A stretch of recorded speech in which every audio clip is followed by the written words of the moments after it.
भैया नमस्कार, हम विपिन चौरसिया यूट्यूब चैनल से। अगर तू हमारा चैनल में बढ़ा तो हमारा चैनल का कर लो सब्सक्राइब।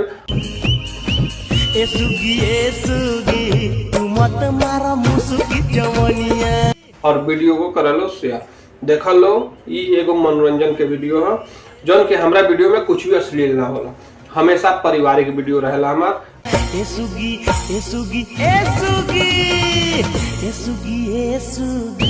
वीडियो देख लो और एंजॉय ले लो। देख लो एगो डांस वीडियो। अगर वीडियो अच्छा लगी तो हमारे चैनल करिए सब्सक्राइब।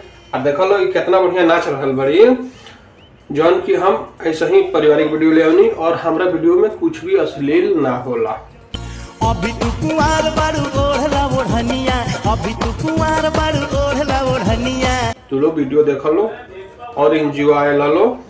और देख लो कितना बढ़िया ये डांस हो रहल बा, इतना बढ़िया। यही से हम अपना YouTube चैनल पर दिखाओ तनी वीडियो के। और अपना YouTube चैनल पर हम कभी भी अश्लील वीडियो ना ले आवेनी।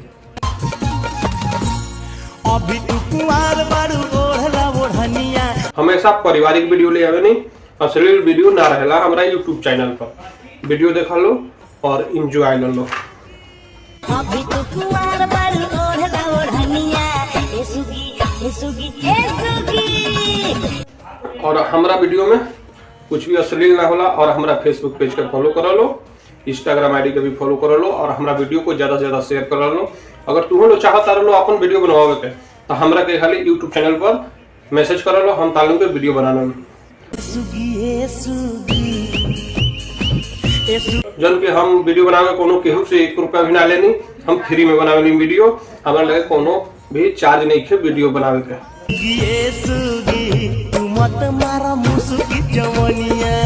चला लो वीडियो देख लो, एंजॉय ले लो। हमेशा नया नया एक वीडियो लेके आवत रहेनी और वीडियो देख लो, एंजॉय ले लो। जब तक खातिर नमस्कार, फिर मिले अगला वीडियो में नए वीडियो के साथ। नमस्कार भैया नमस्कार, हम विपिन चौरसिया यूट्यूब चैनल से। अगर तू हमारा चैनल में बढ़ा तो हमारा चैनल का कर लो सब्सक्राइब और वीडियो को कर लो शेयर। देख लो ये एगो मनोरंजन के वीडियो है जौन के हमरा वीडियो में कुछ भी अश्लील ना होला, हमेशा पारिवारिक वीडियो रहेला हमार। वीडियो देख लो और एंजॉय ले लो। देख लो एगो डांस वीडियो। अगर वीडियो अच्छा लगी तो हमारे चैनल करिए सब्सक्राइब। और देख लो कितना बढ़िया नाच रहल बड़ी जौन की हम ऐसे ही पारिवारिक वीडियो ले आनी और हमारा वीडियो में कुछ भी अश्लील ना होला। तू लोग वीडियो देख लो और एंजॉय ले लो। और देख लो कितना बढ़िया ये डांस हो रहल बा, इतना बढ़िया। यही से हम अपना YouTube चैनल पर दिखाओ तनी वीडियो के। और अपना YouTube चैनल पर हम कभी भी अश्लील वीडियो ना ले आवेनी, हमेशा पारिवारिक वीडियो ले आवेनी, अश्लील वीडियो ना रहेला हमारा YouTube चैनल पर। वीडियो देख लो और एंजॉय ले लो। और हमारा वीडियो में कुछ भी अश्लील ना होला। और हमारा फेसबुक पेज के फॉलो कर लो, इंस्टाग्राम आईडी के भी फॉलो कर लो और हमारा वीडियो को ज्यादा से ज्यादा शेयर कर लो। अगर तुम लोग चाहता रहो अपन वीडियो बनवावे के तो हमरा के खाली YouTube चैनल पर मैसेज कर लो, हम तालू के वीडियो बनाना। जन के हम वीडियो बनावे कोनो केहू से 1 रुपया भी ना लेनी, हम फ्री में बनावे वीडियो। हमारे लगे कोनो भी चार्ज नहीं है वीडियो बनावे के।